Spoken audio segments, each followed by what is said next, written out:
All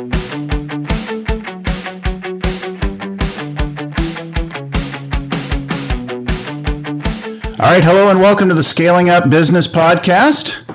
I'm your host, Bill Gallagher. We're talking today to Brian Scudamore. Brian is the CEO and founder of 1-800-GOT-JUNK and O2E Brands. He's an extraordinary entrepreneur, has a lot to share with us. He also contributes to Forbes and Inc. magazine, Globe and Mail. He's an all-around groovy guy. Welcome to the show, Brian. Awesome, Bill. Thank you so much for having me on your show. Thanks so much. So I understand you're originally from San Francisco. American-born, raised in Canada from about the age of 8. I'm lucky that I've got family still in the United States, and it's a home away from home. I'm down there all the time visiting all my cousins, aunts, uncles, and so on. It's a great city. Nice. Well, I've known about you and your companies since I guess 2001, 2002, as my partner and wife went through the Birthing a Giants program. And got so happy to have you. It's an unbelievable program. It's a 3-year program at MIT, and when our class graduated, we fell in love with the group and the program, and we said, let's do a reunion class. We're actually on our 15th year, and we all plan on all 70 of us getting together forever. So it's pretty fun stuff. That's awesome. So today we're going to talk about painted picture. And what that provides, your own flavor of that and like that, how it goes through, and tell a couple stories of how you've used that. So tell us about what's the origination of this? Where did you visualize? I know a lot of people do different things to visualize and bring to life something like this. How did you arrive at this? I was on a dock at my parents' summer cabin or cottage on the water, about an hour from my home in Vancouver. And it's interesting because I've been an EO member most of my business life. And when I was in the entrepreneur organization early on, I was surrounded by all these brilliant minds, great leaders, people with businesses way bigger than mine, much more glamorous than junk removal, all sorts of great stuff. And I found myself comparing myself to others. And I found that my little $1 million company at the time in 1997 paled in comparison to what everyone else built. So I found myself in a bit of a doom loop, a little bit of a depression, went to this dock on the water, and it was a nice sunny summer day. And I thought, okay, Brian, stop thinking negativity. It's not who you are. Start thinking about pure possibility. What could the company look like if I could grow it, if it could grow even without me? What was the potential of 1-800-GOT-JUNK? I'm a high school dropout, a university dropout. I didn't have the money. I thought, quit the negativity and just imagine what if. So there I was. I pulled out a sheet of paper, one page double-sided, and it was like a Jerry Maguire moment, if anyone's ever seen that film, where it just came from my brain. It was just, what could the future look, feel, and act like?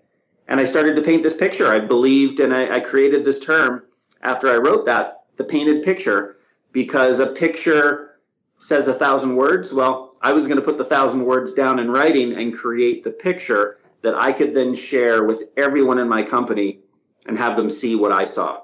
Mm-hmm. So what are the elements or process of this? Talk to us about, how it's evolved today and what are the key pieces? It's a pretty simple process. It hasn't changed much since the early days of when I first created that. So what I did is I said, okay, find an inspirational place. A dock on a water is a pretty good spot, especially if you got a cold beer with you.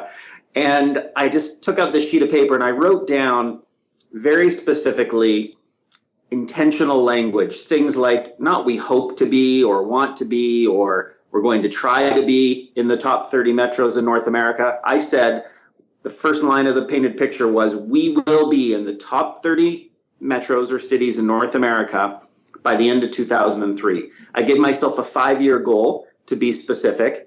And the reason 30, there were 30 cities bigger than Vancouver where we started. So the theory was if it could work in every market as big, great. I then started to add color to the picture. What we would feel like as a company, our culture, the fun, quirky, young, ambitious culture. I said we would be the FedEx to junk removal with clean, shiny trucks, friendly, uniformed drivers. I said that PR would help us really leverage and create a brand and that we'd be on the Oprah Winfrey Show. So everything I put out there to the universe, so to speak, was put in writing, 1 page double-sided. And the best part of the painted picture, I read it after I wrote it, and I said, wow, I believe this stuff. I can see this happening. But then I took the picture from my mind that was on paper, and I shared it with people around me. And it was interesting. It separated my company into two camps. Those that said, wow, this is awesome and inspiring, and I want to be a part. And then it separated the other group in the company where people said, I don't think this is for me. I don't buy this. We're in one city. We're not going to be in 30. This is ridiculous. And they ultimately ended up leaving. So it became the ultimate alignment document, and it got us really focused in the right, powerful direction.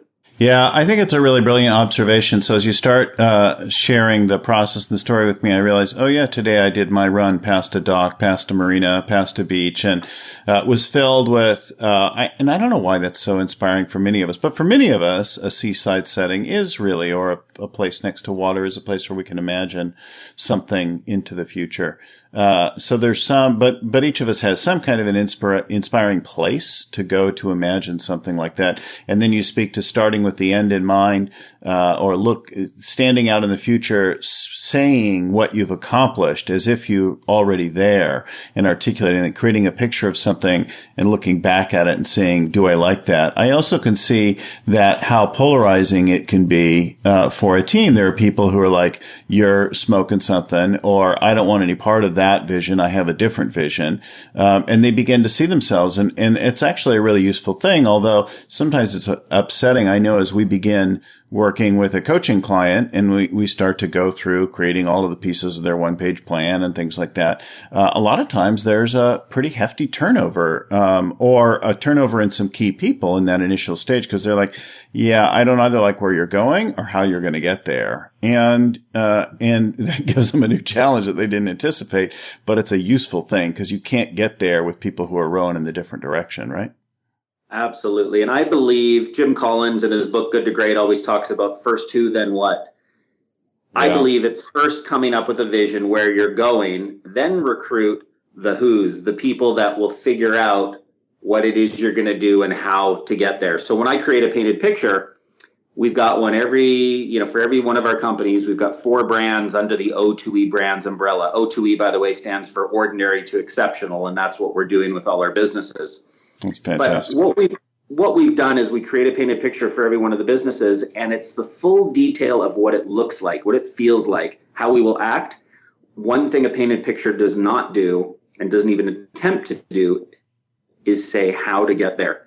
Because what I found is when I start to think, well, how am I going to get fitter? How am I going to do that bike ride up to Whistler straight uphill? How am I going to run a marathon? I then start to question myself and go, that's too hard. I'm too lazy. I don't want to do it. It scares me. With a painted picture, it's just describing where. And then once you've got the where locked in, then you can over time figure out how you're going to do that. Mm-hmm, mm-hmm.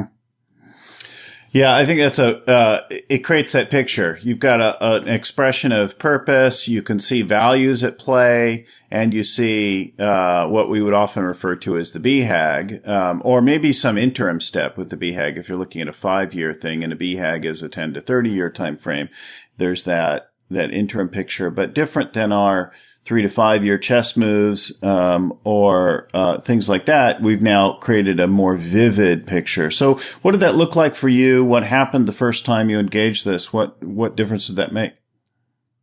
It made all the difference in the world. It gave me a place to believe in. It gave me a destination to go. Cameron Harold, who was our COO at the time, helped us grow from $2 million to $106 million. Fantastic guy, great friend. And he calls the painted picture a vivid vision. Yeah. So it doesn't matter whether it's called the painted picture, a vivid vision, whatever it is, it's taking the picture in the entrepreneur's brain and sharing it with everyone else around you. Now, what was interesting about Cameron used to say in the early days, he goes, Brian's the visionary. I can't think in pictures. I can't think in visions. And a lot of entrepreneurs say, I've got the same challenge that Cameron does. Well, I would challenge that that's not the case, that people just need a little tweak to understand how to think in pictures and how to think about a vision. And so the example I love to give is you're imagining you're going on a trip.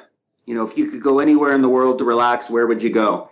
And you get people to describe it. I'd go to the Cook Islands. I'd be sitting on this beach. sand, wind blowing through my hair, sitting with my wife, my husband, whatever. And they can describe the sounds. They can describe the smells. They can describe the feeling of the cold beer in their hands. And people can describe a picture of where they're going on vacation. And people don't talk about, well, I don't have the money. I don't have the time. I don't know how we're going to get there. That's not what you're supposed to do. Just pick the destination, see yourself there, and describe it in full Technicolor. Yeah, that's brilliant. So what form did that take? Did that stay as a document? How did you engage the rest of the team in that? It's always stayed as a document. So it's a one-page painted picture and, one page double-sided. And what I've always done is checked in constantly with people on my team, people that touch my business, customers. And I say, what do you see? What does it look like? What's the one thing we could do to really take this business to the next level? And I gather information, but I'm the creator of the painted picture. Once I've created it, I will sit down with key people on my team, my leadership team, Eric, my president, and of course we'll run through their ideas and make sure it resonates. But what I don't do is change the key details, even if I might be the only person that see them, because I see it as my job as a visionary to see what others can't. And then do others on your team create their own pictures, or what's their opportunity for the team in this process? We've had over the years all sorts of different manifestations of painted pictures. We've had people that have created them personally and put them on their desk. We've had people that have created personal painted pictures like myself and shared them with friends and family as supporters and cheerleaders. We've had people that have created mini visions when they're going out to recruit someone to say, this is exactly who I'm looking for. Do you know this person? We use painted picture in so many ways because if you can see it, conceive it in your brain, you can get out there and make it happen. The clearer the picture is in your mind. Now, what about visuals? You talk about what sounds like a written document, and I know some people are more visual. What's the difference between using visual versus written language? There are people who have created these painted pictures, even people that have come into our head office, the Junction, and been inspired to create a painted picture, and they've gone out and shared them with us at a later date, and I've seen quite a few people put pictures in them. Mm-hmm. Now, the reason why it has to be whatever works for the person and the company, of course, but the reason why I strongly believe pictures should not be a part of the painted picture is I want my people, to be reading the painted picture and using their own imagination to see themselves there. If you give them pictures, they might not resonate with those pictures or they might not see it the same way. And I think the most important part is how does somebody take those words, see themselves there to make it very personal? And adding pictures, I think, can significantly get in one's way. Interesting. It's the same reason when I get up and I tell my story on stage in front of a conference, I don't use PowerPoint and I don't show photos. I want people to follow me in their own minds through my story and be there. And I'm a big believer in using your imagination, and I've always enjoyed that, and it seems to work. Interesting. And what about using a copywriter to polish up something or to help refine it? Do you have a thought about that? Yeah, I think a copywriter is great for marketing material. I think for a painted picture, as long as someone can make it sound clear to others who read it, I think it's important that it's still in the voice of the entrepreneur, of the visionary. So I'm all for having someone come in and help tighten up the language, as long as the voice doesn't change. Because when people read our vision and when they've gone back to the early years of following along with our painted picture, people have told me that this is me, this sounds like me. They want to follow my vision. So it has to feel like us, but it has to feel like clear, decisive leadership that resonates with the person who's creating the vision. We follow people in this world. We follow politicians. We follow leaders who are leading sports teams. I think that it's important that the leader has a painted picture that resonates with those who want to join the cause. So it is something that's shared widely. You're looking for people's buy-in and their reaction to it. Why 5 years? Why not 3? Why not 10? Where do you end up with that? Yeah, and I don't pretend to have any answers here. This is my experience of what's worked for me. Yeah. So for me, I have trouble seeing 10 years into the future. Uh-huh. If I think of 10 years, that's an awful long time, because you think 10 years back, the technologies and the things we're using today that didn't exist. It's a long time. So 5 seems to be far enough out, but not too far. 3, I think 3 is okay. I think 3 is an okay number, especially if somebody wants to know that time frame is a little more attainable. Mm-hmm. We've used shorter time frames if we've really tried to make something happen where we've had to turn things around more quickly, and we've had a time frame that people feel closer to. But I think 3 to 5 years is the magic number. Uh-huh. Really great. So, and tell us about, you shared a story before about Paul, with your Toronto franchise. Tell us what happened there. And Yeah, Paul Guy is one who's created a painted picture. And I remember years ago, probably 5 years ago, when he created a vision to be at $10 million in revenue. And I couldn't see it. It sounded like a ridiculous number. Yet he's, by the end of this year, he will be there. And it's just, where was he when he engaged this process and came up with this for himself? What did he look like at the beginning? yeah, I don't remember exactly where he was at, but I think he set a $10 million goal when he was probably 3 million, 3.5, something like that. Uh-huh. And what I love about Paul Guy is he had a challenge in the beginning years creating a painted picture. And we spent a day together on a retreat, really walking through the process. And I got so much of my learning about how to create a painted picture and how to coach others through a painted picture by my time with him, because he really struggled. And we really focused in on where, don't think about how. And it's interesting because I read his painted picture and the destination was clear, but I was concerned. I started thinking, well, how is he really going to get to 10 million? Is that really possible? All the things that are going to get in the way. And one of the things that he did, he was a leader in, was our first franchise partner to run a year-long radio campaign, and putting a bunch of money towards that and a bunch of faith and belief that it was something that was worth investing in, that would change the direction of his business. And it's incredible how much brand awareness he has in his market with 1-800-GOT-JUNK in Toronto. And I do believe that he picked all the right things to get to 10 million number because he believed in his vision. Mm-hmm.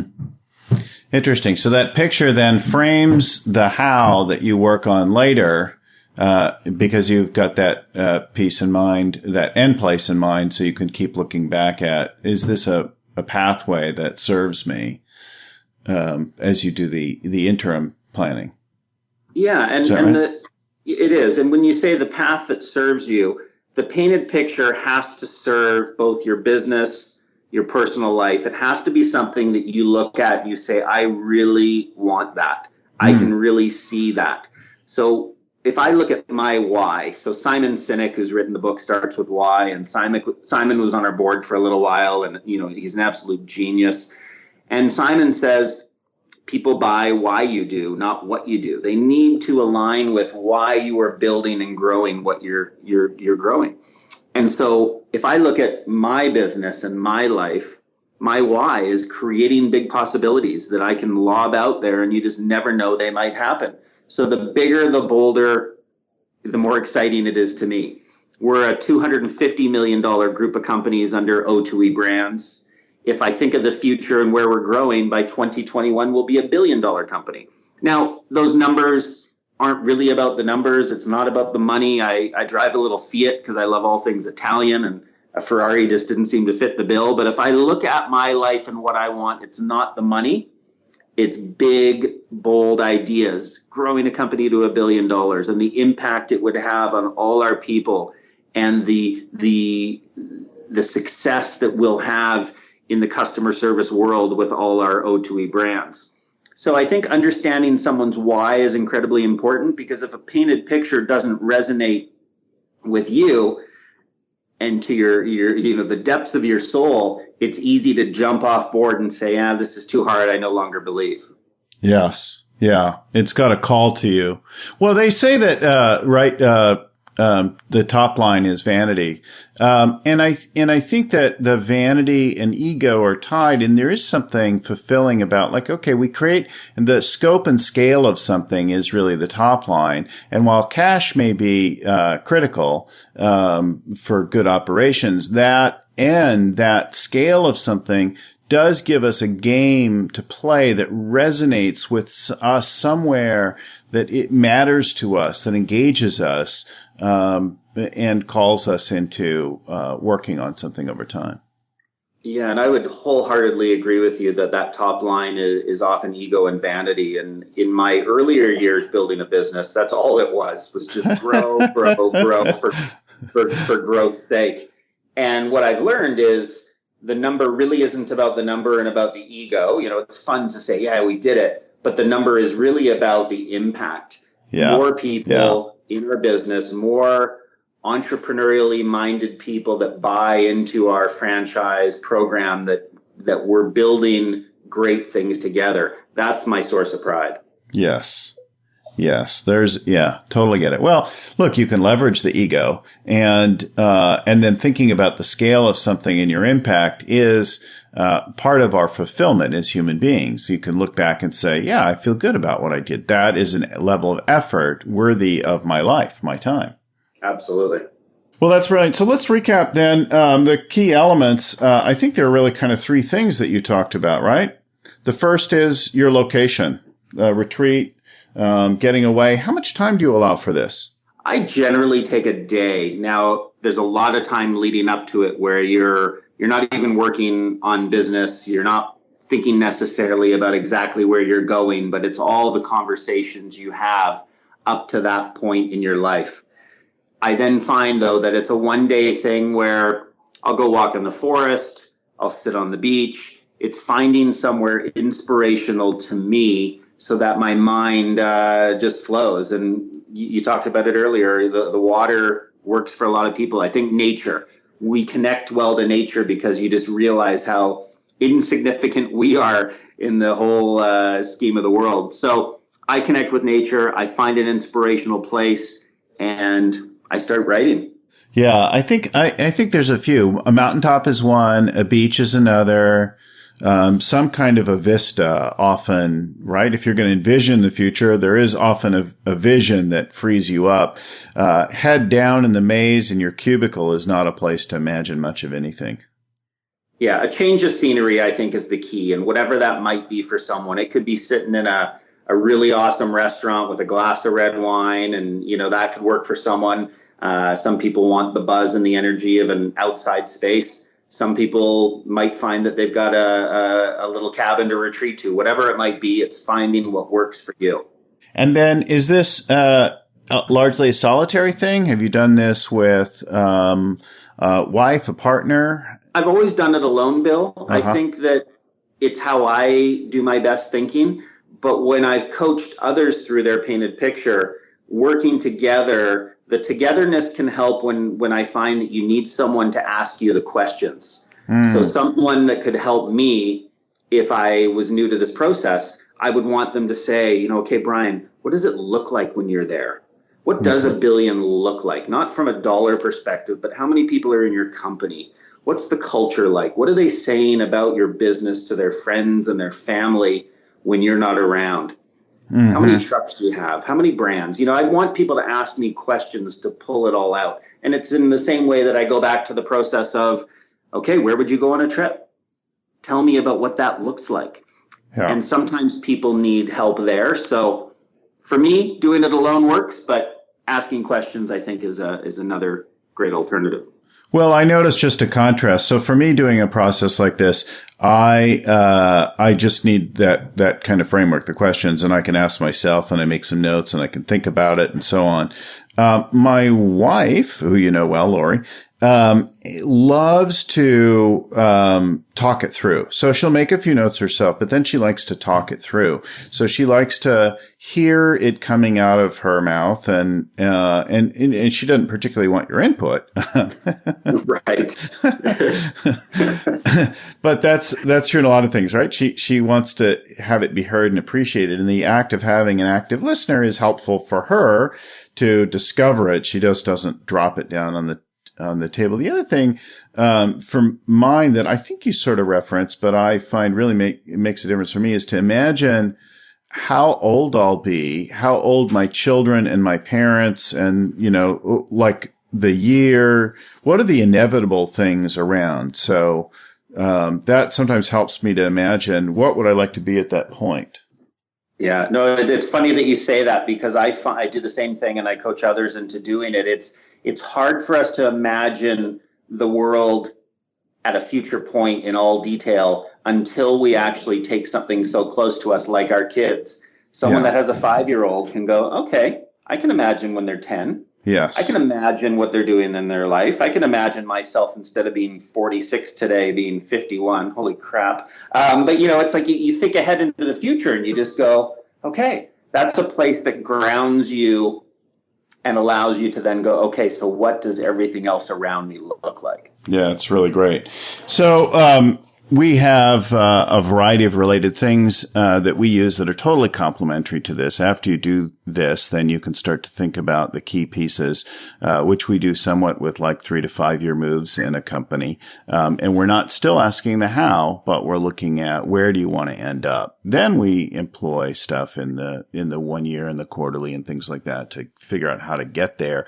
I think on a personal standpoint, our Gazelles clients and readers of the Scaling Up Rockefeller Habits books will be familiar with also will be the 1-page strategic plan and the 1-page personal plan, where we look at and think about the things that matter to us in all areas of life. And as heads of owners, CEOs, founders of companies, there's an integration, probably for all human beings, but in particular for that group, of all aspects of life into one complete picture. Awesome. In the spirit of tools and of sharing for the good of the whole, I do have a link to a painted picture document if anyone is interested, if you're listeners. It's simply o2ebrands.com. So the letter O, number 2, E, o2ebrands.com/painted-picture. Awesome. So we'll put that link in the show notes as well. People can refer to the show notes. We'll have this up soon on iTunes and all other sources in our blog and that kind of thing. We'll share it back with you as well. So thanks so much for talking with us today. And we'll put all the links and all of the stuff as well for people to refer to walk themselves through creating their own painted picture. Awesome. And say hi to Lori for me. Thanks again, Brian. Okay. Thanks, Bill.